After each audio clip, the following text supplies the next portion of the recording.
From the studio in Nitro, West Virginia, this is Unreasonable Doubt. It's a podcast about West Virginia University basketball. I'm Josh Witt, and we've seen them in an open door exhibition. We've heard about the private closed door scrimmage. It's time to make predictions. And there's only one. I'm going to try to predict what WVU's record will be at the end of the regular season. And I'm going to try to break this up like I did last season. I was pretty close, off a couple of games. They outperformed my expectation, which is always great. I hope they do the same this year. Let's start with the bye games. There's 8 bye games on the non-conference schedule. 5 are sub-300 KenPom teams. The highest ranked is the favorites of the Ohio Valley Conference, Little Rock at 152. All of these are home games. 4 of these 8 will be without Chance Moore. At least some of these 8 will be without Jackson Fields. Both of those guys can be out. I think West Virginia can win all 8 of these bye games, and they need to. If they have ideas of making the NCAA tournament, you got to win these Mississippi Valley State, Coppin State, Mercyhurst games by a lot. You want to feed the computer the right numbers, and in these bye games, large margins of victory. I think they can do that. They should oblige. I don't see any losses in these 8 games. So right off the bat, WVU 8-0. Now let's look at the other 5 non-conference games. These are not bye games, but they're not true road games. You get a home game against the guys up north. You get 2 games in the Charleston Classic. You definitely play Clemson, and you'll either play Xavier or Georgia. There's a Charleston Civic Center, that's what I call it, game versus Wake Forest. Then you take a trip to Cleveland to play Ohio State. And these are the litmus tests, right? We're not going to know how good West Virginia is when they play Mississippi Valley State. We can't get a good feel of how they play Clemson on a neutral court. So it'll tell us where they're at, what potential they have to play postseason basketball. Pitt is on a 2-game winning streak in the basketball version of the Backyard Brawl. Chance Moore is out for that game, which is not good. I don't like that. I'm going to predict 2 wins out of these 5, including a split in the Charleston Classic. So that gets West Virginia to 10 wins and 3 losses. And now we get to the Big 12 schedule. You drop from 20 to 18. Let's look at the teams that West Virginia has a home-and-home with. And there's 3 teams. It's great that 2 of them are in the Eastern time zone. You got Cincinnati, you got Central Florida, and then your other home-and-away team is Kansas State. I think it'll be tough to sweep. It's tough to sweep anybody in the Big 12 Conference. And but I'll go out on a limb and say they can at least get a sweep out of those 3. So I'm going to go 4 wins and 2 losses out of these 6 games. So now we're at 14 wins for WVU, 5 losses. Now let's look at the home games only. 6 Big 12 opponents that you don't have to play at their place. They come to Morgantown. And the list is Kansas, Colorado, Baylor, Texas Tech, Utah, and BYU. So 4 of those 6 teams predicted in the top half of the Big 12. Kansas looked amazing in their open door exhibition versus Louisville. They have a lottery pick freshman. BYU's got probably the number 1 pick in the NBA draft and bring guys back. Texas Tech has the reigning Big 12 Player of the Year. Baylor's done really good in Morgantown since the game that Deuce brought the house down, the game before the pandemic. So out of this group of 6, these are tough opponents. Colorado, we remember how the season ended in Kansas City versus Colorado. Utah does not have Josh Eiler. So that may be the only feather in the cap of these 6 games. And the other feather in the cap is that they're all coming to the Hope Coliseum. So let's call this a split, 3-3 of those 6 teams. And that gets West Virginia to 17 wins and 8 losses. And I'm finishing the prediction with the tough part, which is the road-only Big 12 opponents. There's 6 of them. Iowa State, Houston, Arizona State, Arizona, TCU, and Oklahoma State. Oklahoma State. I don't know why I said that twice. Houston is a loss. Doesn't, with love and respect to the Mountaineers and to Ross Hodge and everybody involved, you're going to Houston and taking an L. The Frogskin Court is cursed. I couldn't name one player for TCU other than when I see that court, I typically see WVU lose on that court. There's not been a friendly environment for the Mountaineers. Arizona, haven't played Arizona at Arizona. That's going to be tough sledding. I am in on Oklahoma State in year 2 of the Lutz era. They're going to play fast. I couldn't name anybody past some that left that team. He's now with Utah. But Lutz in year 2, I think they're going to be sneaky, those Cowboys. These games determine, these 6 road-only Big 12 games are going to determine if West Virginia is going to have a postseason. And of these 6, I think West Virginia can win 1, maybe 2. And just because I'm beating down 4 coaches in 4 seasons, I'm going to say they win 1 of these. So that gets WVU to 18-13, 8-10 in the Big 12. And if I'm right, WVU is a postseason team. Not the one we're looking for.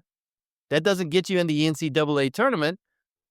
But it's a good year 1 and something to build on. Ross Hodge, no stranger to the NIT. If that's where it ends, I think that's a good first season. If they win less than 8 games in the Big 12 conference, then there's no postseason. But also, it solidifies the opportunity to have a coach come back and coach 2 seasons in a row. I mean, there's pros and cons here. You got to start somewhere. And then if they win, just like last season, with the last guy, and what they were able to do, if they win a couple of more games than my prediction, then they're right firm on the bubble, in the mix for Selection Sunday. And Ross Hodge exceeded the computers at North Texas both seasons. Can he do it again? And if he does, then it's a great year 1, and you're building momentum into year 2. So that's my prediction. 18-13, 8-10 in the Big 12. To finish out the preseason, I have a guest. He's been on once a year for the last 8 years. Mike Casazza from earsports.com. I don't ask him to predict the season record, but do ask him some prediction questions. Here's my interview with 8-time guest Mike Casazza. All right, Mike Casazza, welcome back. 8-time guest to Unreasonable Doubt, a podcast about West Virginia University basketball. I feel like I still have eligibility left in the current model. I think, yeah, it's a flowing situation, Mike, but I think you still have eligibility. I'm the Justin Harrington of the operation. The Pavia of podcasting. Yeah. So let's go big picture, high level understanding. I really don't understand the exacts of how this works, but the funds for college athletes, Mike, in my head, it's revenue sharing now and NIL money. And maybe there's smaller things, but those are the 2 things. You're talking about it a bunch on the football side and people that cover WVU athletics. How does the math work now in the short term for basketball and maybe long term? And is the math favorable for the basketball team to be a top half Big 12 team moving forward? Okay. Loaded question. Thanks for breaking me in real easy here. It's like, here, hit a half-court shot to start the game. Okay. All right. So you've got 2 different terms. You have revenue sharing and you have NIL. And now it's kind of cloudy because West Virginia University can really control and contribute to both of them. Before, there was no revenue sharing. All the revenue went to the schools, and schools couldn't give any money to student athletes. Let's stop that. They couldn't give it to players. I'm not calling them student athletes anymore. Academic side's gone.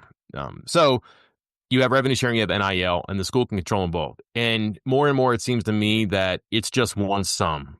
And you're talking about players getting X $100,000 to come here. And it might be broken up into different things. And a good example of this to just completely switch up on you is baseball. Baseball has the most available money for revenue sharing in the Big 12.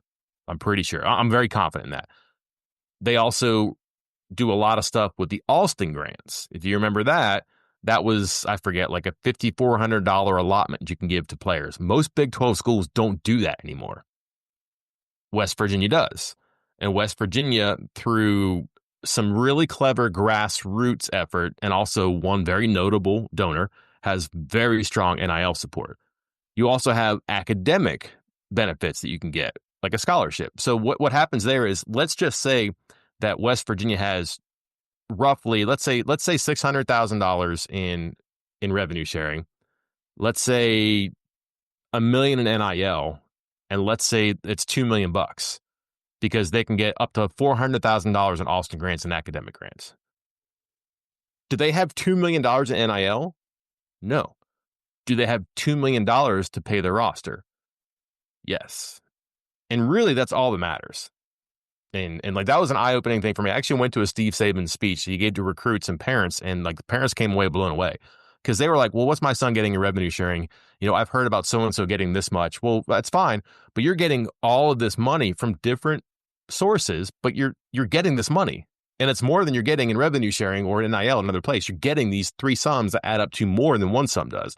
I think you have to think of it that way now. It's not as exotic in basketball, but you're still getting revenue sharing in NIL. And you're getting more NIL in basketball and especially football because players are more noticeable, visible, popular. Not the same in the Olympic sports and baseball, even though baseball here is a little bit different. So what happens now is, what it seems to me is that Rem Baker and his people have looked at, okay, every sport, what revenue do they bring in? Let's give them roughly that percentage in revenue sharing. So if football, I think football is at about $12.5 million this year of the $20.5 million. In my head, that's what, 60%? Right. They're probably responsible for more than 60% of the revenue. But if you look at football, if you look at basketball, what revenue are they responsible for? They probably get about that much. If you look at swimming and diving, no revenue there. They're probably not getting a lot, but they don't need revenue sharing stuff. So they go on the other aspects. So I think the good news is that there's a lot of money available for basketball. And perhaps more importantly, God, they're hungry for a winner here somewhere, right? Just somewhere. Like, I think DeVries was a difficult individual to really wrap your arms around in year one and maybe overall. And it's just hard because the rosters have this mercenary aspect. But look how much people fell for Javon Small. Like, in one season. Yeah. And then like came around to DeVries, right? Who again wasn't like the warmest, friendliest guy. They want it to happen. I think that in the football hire, there was, I'm not sure co-equal, but a large portion was like, no way, not doing this, didn't like it when he left, don't want to bring him back. And now it's just like, give the man $10 million because I'm tired of losing. So I think if there's a chance for basketball to generate revenue and to win, then they'll say, you know what, you're earning more of this money. Let's take it from football, which just went, under 500 for the second season. Whatever. Like, are there scenarios for that? So I think that is a good thing. And more importantly, you do not need to pay 15 players in basketball. You don't need to pay the same fraction of a roster as you do in football. In football, how many of those players have to be really good and therefore expensive? A lot. In basketball, Rodriguez is talking 8 to 10 impact recruits. Impact, which means big expenses. And you're going to have to do it in recruiting class too. So let's just say between, 15 and 20, like high dollar figure players. What's basketball? 2 to 4? High impact? 2 to 4. I think it's easier to do that. And then your freshman class, you're going to round out, you're going to have transfers like I like the Morris Ugasuk acquisition, a role guy, but you need that. You don't want 8 individuals who think they're the guy and should be starting and scoring 20 points. So I think in basketball, just logistically, it works better. You don't need as many key parts. They're not as expensive. You can do more on the NIL side just because of visibility. And again, the big thing is I think that West Virginia will spend and fans will lean in if they win because they just every sport here that wins generally is like, just look at baseball. It's a boom because it's been so successful, and they have the most revenue sharing money in the Big 12. If you win, West Virginia will, I think, reward you for that. That's a long, long answer. No, but it makes sense. And the money question leads to what Ross Hodge is trying to do now and in the future. And I'm sure those funds, the first thing you think of as funds is portal fines. But there's this idea I've heard of, Mike, called retention. So Oh, let's say, yeah, it's a novelty in basketball in the last 4 years. But let's say Ross Hodge comes back for year two. At minimum, they're let's looking to say. replace seven of the 15 roster spots. They already have a couple of freshman commits, and they're looking for more. Give me your early thoughts on how Ross Hodge is trying to recruit at WVU and what can be a successful mix of freshman recruits and working the portal. Think you wanna look at your roster at the end of the year and say, what's our glaring need to make us championship caliber? And that's where you spend. If you need 3-point shooting, I'm not sure you're breaking the bank on a 5. If your interior defense is bad, I don't want another point guard because he's available and he's good. So I think that it's very difficult for me to say what the uniform annual approach is, because it's not going to be the same every year. But I do think need-based. What cost you games?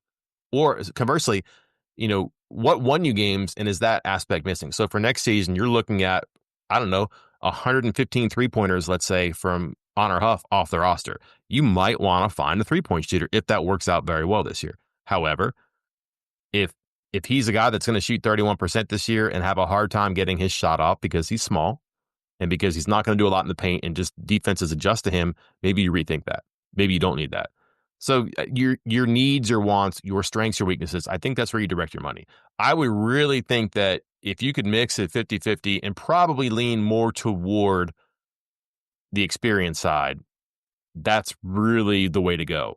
I'm not sure where the world is now, Josh, on talent versus experience. Right. Because I can remember when Wichita State had that like 35-1 team and got beat by Kentucky, who had all those freshmen, right? And those are two great teams, but the talent beat the experience. But you look at teams now and who's making, like that Texas Tech team, talented, a lot of experience and good players that made it pretty far last year. So I don't know where we're at on that. And I'm not sure that I do think that the big thing is those super seniors are gone. And that's going to change the game a little bit. And I really think that schools are going to be just taxed, probably because of football, and just say, why are we spending all this money? Let's get some high school kids. And somewhere of a half and half split. I wouldn't, if you did 8-7, 9-6, 10-5, and like transfers for freshmen, I think 10-5 might be too much. I would just like to know that I can count on my retention. Are you going to keep all your freshmen for 4 years? Highly, highly unlikely. Probably not. If you can keep 2 out of 4 every year, that's pretty good, right? And then those are going to be good players. And then by the time that hopefully you keep them, they're as good as in a junior year, senior year scenario as somebody you're bringing in.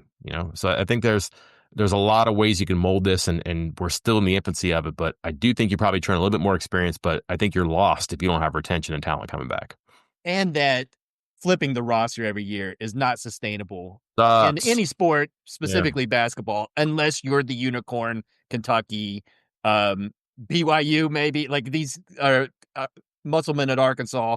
There's exceptions to the rule, but that is not sustaining for basketball. You got to build continuity with your roster. Let me ask you this, because I've asked this question in football, and I wonder what you would think in basketball.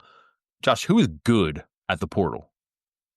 Who's good at it? Who's proven they're good at it? Because Musselman, yeah, but he wears out the welcome pretty quickly.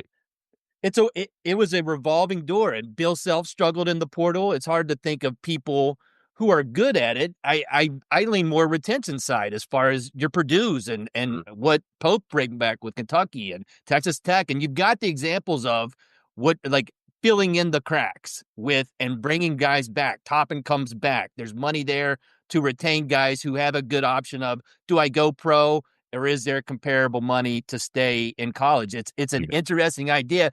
Who does the portal well? I think it's a crapshoot in recruiting, period. So a name doesn't come up the top of my head as far as who's good at it. I know people that struck out in all cases. We've seen a couple of them. That's right. McCaslin seems like he's good. I don't want to say his name, but there's a coach in Bloomington, Indiana, who's like Not Seems like he bad. did pretty Right. good. Yeah. So, I look at football and like Signetti, that seems like a unicorn just because it's never Exception to happened the there rule. before. That's Yeah. right. Kiffin, perhaps. And again, I mean, he's not a unicorn, but he's a unique character in this. But it's not working. And I wonder if the same extends to basketball. But again, you don't need as many to make it work there. And just to answer your question on recruiting, I like the fact that Hodge and company are shooting high, getting guys on campus. That's a really good thing. Across, generationally for coaches, they really think they have a good chance they can get a guy on campus. And I think it's something that you got to look at too, is hiring Yusuf Ali. That is your akin to a Chester Frazier hire for DeVries, and it also puts somebody from the bench into the recruiting office full time too. So you get a good recruiter who's got connections and is probably working them already. It seems like, and you put somebody full time at the top of the flow chart for recruiting operations. I think that's a sneaky but effective move. Sneaky may not even be the right word because I think people do notice it. The holidays sneak up fast, but it's not too early to get your shopping done and actually have fun with it. Uncommon Goods makes holiday shopping stress-free and joyful, with thousands of one-of-a-kind gifts you can't find anywhere else. You're listening to this podcast, you're a WVU fan. You go to Uncommon Goods, type in West Virginia University. They've got drinking glasses, they got a throw pillow, you can get a cheese board in the shape of West Virginia. All sorts of cool stuff. Many of their handcrafted products are made in small batches, so shop now before they sell out this holiday season. So shop early, have fun, and cross some names off your list today. To get 15% off your next gift, go to uncommongoods.com/musket. That's uncommongoods.com/musket for 15% off. Don't miss out on this limited time offer. Uncommon Goods. We're all out of the ordinary. Sure.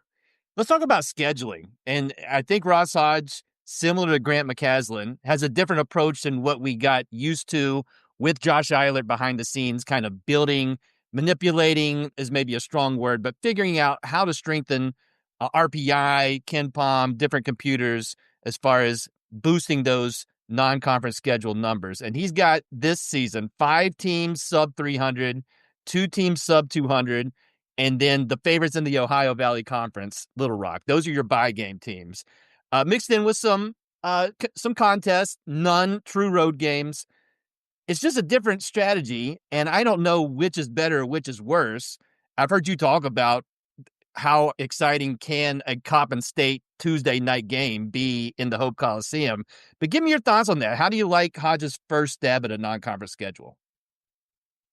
I'm very interested in how and why they ended up with 3 games in 6 days To The- the start? fir- yeah, and 5 games in 13 days. I think their first 5 games last year took 24 days to play, and that included a tournament. So I wonder how they did that because that's not the normal way. But you're talking Tuesday, Thursday, Sunday to start. I guess that it helps you play games. Like that's a great way to learn. So that's good, and it gives you 3 games and a bit of a runway before Pitt, which is not their biggest non-conference game, but it's certainly a big one that early in the season. So I wonder if they could have spaced things out more, but run into more quality opponents. Like you're playing on a Tuesday night. Who's available on a Tuesday night? Probably somebody that can get here. Mount St. Mary's can get here. Why are you playing on a Thursday night? I understand they're playing on a Sunday because they can't play on a Saturday, and maybe you don't want to play Thursday, Saturday. Except you just played Tuesday, Thursday. So part of me thinks that they were trying to space things out a little bit, but they could only find let's be honest, better opponents that might saddle you with a loss earlier on. Like you mentioned that Little Rock game, that's a scary game, man. Like that's going to be in a weird spot in the schedule like that. I don't know if that's finals week or not. It might be right before the finals week. But that's a tough one because Ohio State's right before that. Wake Forest is right after that. And you're thinking, all right, these are the big boys now. We could probably sleepwalk against Little Rock. I don't think that's the case there for the reasons you mentioned. They're a good team. Coppin State is your annual team that plays like 25 road games, and they don't do well with it. Mercyhurst, I think, is still second year in Division One. I think they signed a contract with Mercyhurst, so that may be why they're back. Right. I think availability is probably what mattered most to them. I think that they probably could have spaced things out earlier on more to get opponents that were going to be beatable there too. I think it works out well to play so many games early because you get in that routine. You kind of get in a tournament setting before you go to your tournament. So that helps you out a little bit. That may make the Clemson, and I mean, I don't know who they'll play in the second round, but like they're going to play in a tournament there. So you kind of get used to that. It's not new. And the great thing is that the Chance Moore absence lasts 13 days as opposed to 25. And you're playing, you probably should win 4 games, maybe 5. You beat Pitt, as opposed to taking on some heavier teams and knowing you're not going to have Chance Moore and taking a couple losses that can hurt you, because now you really got to do heavy lifting in conference play, because that's 18 games now instead of 20. So it's still hard, and you're going to be able to afford fewer losses because you're going to have fewer opportunities to get wins in conference play. Sure. TV schedule. Vast difference this year compared to last year as far as the number of streaming games, really reduced. Is that a product of Big 12's current deal as far as basketball and adding TNT and adding Peacock and these different things? Is it based on their performance last year? When you saw the TV schedule come out, what were your thoughts? Yeah, I think ESPN Plus is just here to stay. You're going to have to get used to that. It's not a ton of them.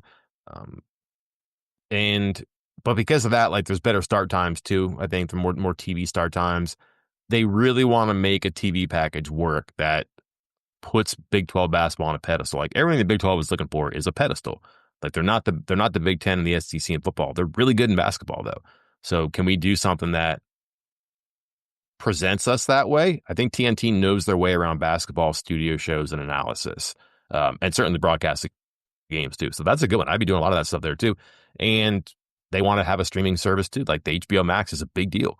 So if you can find your way on there, that's fine. I think you're going to see a consolidation of games there and do that. The Peacock thing, how many Peacock games are there? 2. And It's they're too 1 many. month apart, exactly 1 month apart. So you got to get 2 months Oh, of subscription. that's Devious. terrible. You did your Yes. homework on this. Well done, sir. That's good. Yeah, because I'd be thinking of the same thing. So I don't know what the benefit of having multiple streaming services is, unless you're getting good money for it. You hope they are, and then because again, everything comes down to that green paper that they feed you every once a year on that stuff. So it's not. It's you have to look at it different now. It's not your traditional, like terrestrial television anymore. You can't put the rabbit ears up and watch all the games. You got to have something you can plug into your internet and do it. I just hate to see so many of them. That's the one thing too. And I don't know if you can go a la carte in cable, but you can go a la carte in your streaming services. So if you're prudent, you can go watch all the games, or just follow the thread at earsports.com. Shameless plug. So Shameless, what? that's right. That's what you're here for. So Ross Hodge brought the Mountaineers to the Hope Coliseum, open door scrimmage on Sunday. First time we saw him. Last season, it was Charleston, and you left that game with like an obvious, rebounding is going to be a problem. I didn't see that glaring weakness in what we saw on Sunday, besides whatever Amir Jenkins was wearing on his shoulder that seemed very cumbersome. Did you see any red flags or any concerns coming out of Sunday's exhibition game? Yeah, I don't want to pound the panic alarm on some stuff, because I just, like, for example, Huff and Eagle staff barely played together. I don't know what it looks like when they play together, but neither does anybody else right now, except Maryland and Wheeling in small doses. So if the stuff they have with those two is pocketed for a while, that's okay. I'm curious about Huff's size and if he'll be able to do anything inside the 3-point line. I wonder about Eagle staff defensively. I don't know if he's Quinn Slazinski. Oh, Mike. that's love and respect to Quinn. That's a rough. We'll see. I hope he's not respect to Quinn Slazinski. I said I don't know. Yeah, you But did.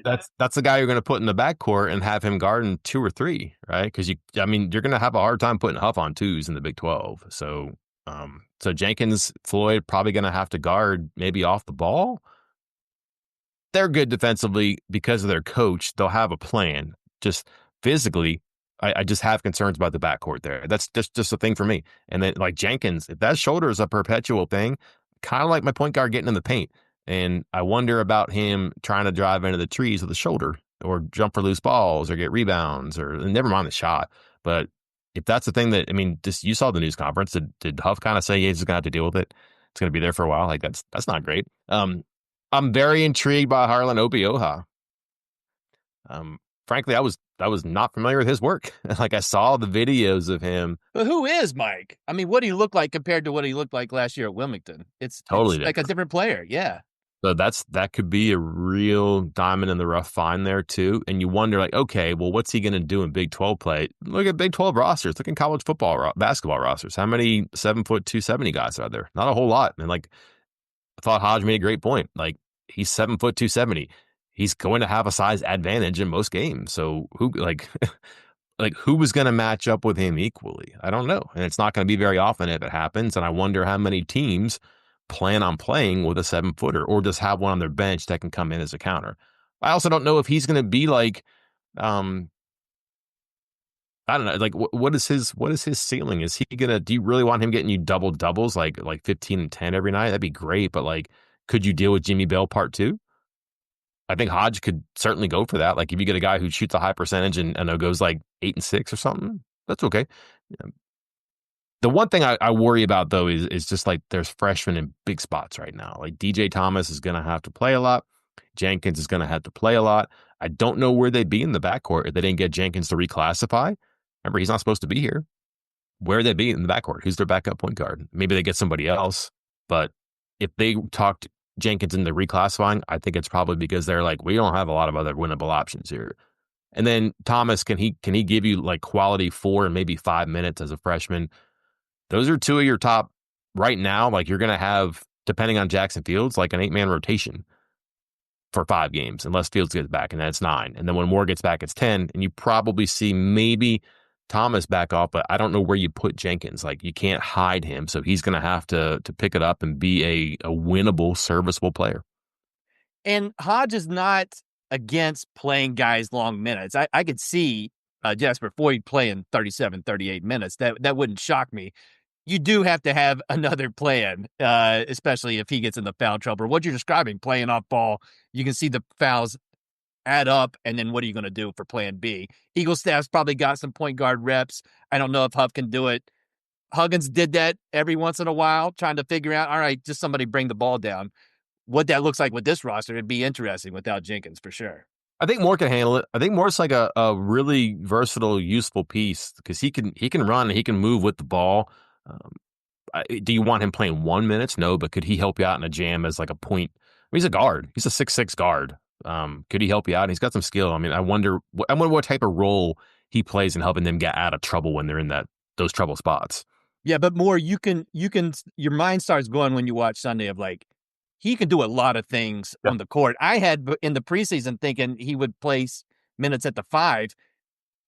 Hodge kind of refuted that, but I could see that happening. If they go uber small, I could see him playing 1 through 5. So Moore's the most interesting guy on the team, the most Swiss Army knife they have available. They're going to miss him in those first 5 games. For You sure. talked about rotation, Mike. Ross Hodge typically plays 8 guys, 9 guys in his 2 seasons at North Texas. And you talked about it. Sunday, it was 9. With Jackson Fields, it would be 10. Do you think he'll play 10 guys? And if so, or let's say they don't, what does that mean for Jaden Forsythe, who came in at the end, only second half minutes? When Fields comes back, I guess that's a question. Will Hodge play 10 guys? It doesn't seem like it's something he would typically do. And if it's 10, then Forsythe's 11. That's the interesting part. And Forsythe, 3 threes, it's an exhibition game, but it gives you that Jonathan Powell vibe of a freshman who can shoot the ball. Yeah. I don't think he's had this collective talent. So do you really want to go to your 9th and 10th player at North Texas? Especially with the pace they play. You don't need to. Probably not. I wonder how much the pace they play was because I don't want to go to my 9th or 10th guy. I wonder if it'd be different here. That's something that makes me think if he's got 10 guys, can he pick it up a little bit? Could he be more aggressive? Probably going to have to score to win in the Big 12. So can he find some ways there too? Like I think ultimately that Fields will cut into Thomas's minutes. I think Thomas could play some 5 like that. He's listed at 6'7", man. I don't think he's 6'7". I think he's probably 6'8", closer to. No way, he's 6'7", Mike. Yeah, that's no way. Probably one of those things they're not telling anybody too, right? So well, but interesting. I saw on the WVU website he's listed now as 6'9". Is he? I don't know when that changed, but check it out. Yeah, that has to be recent because everybody's like, he's not 6'7". What's going on? So I think that's one guy that Fields may cut into because Fields has played the five. They talked about Fields playing the five, but those guys could do it. Maybe it depends on who's player, but like that, there's your nine. Again, I can't think that Jenkins is going anywhere more as a player. Fields has some experience. Thomas is your nine. Could Forsythe get you out of a jam if you're seeing a zone, or if you need to make up points, if it's bad because your shot selection is good, could he help you out of it? Yeah, probably. I don't think he's a regular player right now. Evans Barning, again, you got him to reclassify. So why? Maybe because he didn't. I don't know. Like, I mean, is he here because of a Canadian connection he has, who just happens to be hired as a assistant coach now? Possibly. I just don't see him in it. Oyedeer, I don't see him making it unless they get an injury or serious foul trouble in the post, or if they're just not doing anything and they want him to come and mix it up. But like, those are guys that are just, and we're talking scenarios and situations here, not customary. So I think you're looking at 9. I don't know how they get to 10 though. Yeah, that makes sense. Who is the equivalent of the Canadian center from last year's team that just came in spots? Yeah. I don't know. We'll find out. So let's play over and under. You're familiar with this game for Yeah. the 2025-2026 basketball season. I'm just telling you what happened last season. I went back and listened to your answers on the over and under. 1 and 4. 1 for 5 in the right wrong. This is the year to make it up. Wait, what did I get right? I thought I got them all wrong last year. What did I get right? You even get you predicted a technical for the last coach, and that didn't happen. What did you get right? The rotation. I think I put the rotation at 9.5, and you said way under, and Yeah. you were absolutely right on that. So, and you're going to get all these 5. 1.5 WVU players who make first team, second team, or honorable mention at the end of the year for Big 12. Over or under? Well, how many players do they put in those teams now? Is it like 8 and 8? I think they do 8 and 8, and then a long list for honorable mention. Oh, geez. Well, yeah, you got to go over if we're counting honorable mention. Yeah. I think they had just Javon Small last year. Well, Tucker would. Tucker would have. Yes, his arm didn't fall off, right? That's true. Fair enough. All right. Allegedly. Let's over under 1.5 WVU players who finish the season shooting over 40% from 3. Under. Because there's 2 coming in, Ugasuk, Huff, and Lorient, technically. Didn't shoot a ton of threes, but made 50% of them last year. So you come in with 3, so you're saying under. Yeah. I think I wonder about Huff. Eaglestaff's been a volume scorer. Ugasuk, yeah. I mean, yeah, but I wonder if he'll get the minutes and the reps to do it, but I would not bet on 2 or more. Okay. 40 is a healthy number, but like so is 38. That's true. Over or under 0.5 games that WVU wins in the Charleston Classic? Over. Fond memories of playing Clemson in the Charleston Classic. The rare technical for 6 guys on the court. Well, I'll never forget that. Oh, yeah. Wow. Yeah. Over or under 7.5 Big 12 conference wins for WVU this coming season. This is one you got wrong last year. You went under. I think it was 8.5. And you went under, and I don't blame you for that. I think we did say bubble team if they can overachieve, and they got to 10 last season. Yeah. 7.5 in the 18-game schedule, over under. This is really interesting to me because I've been looking at it a little bit, and like I'm not in love with the Big 12 this year. And interesting. I think, yeah, like, so, all right, well, I don't know what we're dealing with, but Kansas is 6th in the Big 12, which is like, well, this must be a loaded conference. Have you seen who's above them?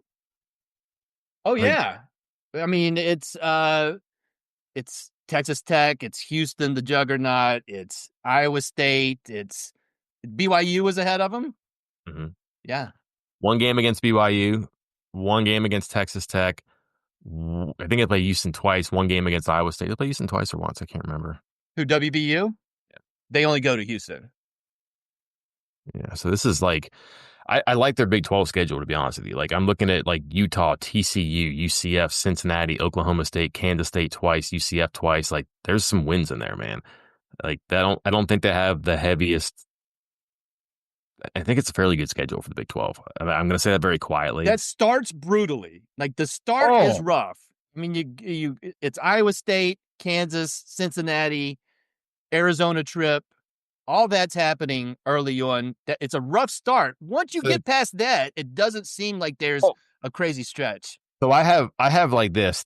There's my notes here. 3 of 4, and it starts at Iowa State, Cincinnati at home, Kansas at home, at Houston. Let's just say they go 1 and 3 there. Do you know what their next 3 are? Colorado, Arizona State, and Arizona State, and Colorado's the other. Okay. Yeah, I hate Kansas State's team. Just from what I've seen and heard, like you're looking at, like they could very well be like 4 and 4 after the first 8 games, and they play 4 ranked teams. So, and then it gets kind of just like Baylor probably going to be good, but it's here. They got to go to Cincinnati. The Texas Tech is here. Then it's UCF, Utah, TCU, Oklahoma State. Like if they're good, they have a chance to clean up some wins. So my point here is I'm being optimistic about this. I think 7.5 is a really interesting number. I think they can do it over because I just like their schedule. I'm buying the fact that they got a break, not intentionally, but just the way that the schedule rolled out for them. There's some teams in here I just don't believe in, but I also could see somebody saying, "Sweet, we got West Virginia twice. Sweet, we got West Virginia coming to town." And maybe that's the pushover, but maybe I'm wrong. Yeah, I could go. I'm going to say they could probably pull 8 and 10 here, but it's going to be very close. And that's why we got 7.5. And then last question, over under 1.5 seasons that Ross Hodge is the head coach for WVU basketball. Over. He likes it's 4 coaches in 4 years. It's no offense to Ross Hodge, and I do get vibes that he's going to stick around at least for 2 seasons. But history tells me it's been a rough go here. Mm-hmm. I believe he likes it here. He is not from West Virginia, but he seems like he likes a lot of the stuff. And just the first time I met him, it was in Indianapolis at the semifinal for the Final Four, and he was talking about how much he loved living in Colorado. And he's like, I know it's not West Virginia, but like mountains, I love hiking. You know, that's where I discovered I want to be outdoors, hike, see all the wilderness. He goes, I'm really looking forward to West Virginia. And I was like, okay, fine. I would keep an eye on the Paris Junior College opening, though. I mean, I just wonder, like, you got to make him say no. Played there, coached there. Like, what if Paris Junior comes open and he's like, I got to go home. I mean, this retention idea, you got to come back for a second season, and we haven't had a guy do it. It's amazing. The Catlett guy will not name for 2 weeks, Beeline, and then Huggins over 30 years, Mike, and then 4 and 4 seasons, ready to get back to some continuity. And I hope you hit that over. Mike Casazza, as always, thank you for joining me on Unreasonable Doubt, a podcast about West Virginia University basketball. Unreasonable Doubt is under the Smoking Musket umbrella. Go to smokingmusket.com. Read posts about WVU sports, daily throwdown. Check that out. Go to the Discord. We're talking about WVU sports and other stuff on the Smoking Musket Discord. Link for that is in the show notes. Listen to West by Pod, the WVU football podcast under the Smoking Musket umbrella. Do all that stuff. Smoking Musket.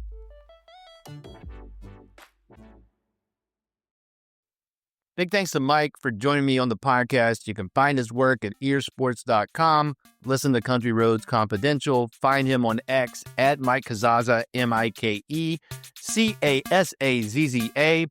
That's it for this episode of Unreasonable Doubt. Listen on all the platforms, or just pick one: Apple Podcasts, Overcast Podcasts, Spotify Podcasts, Amazon Podcasts, YouTube. Until next time, I'm Josh Witt. WVU for the 2025-2026 season, they have 0 wins and they have 0 losses.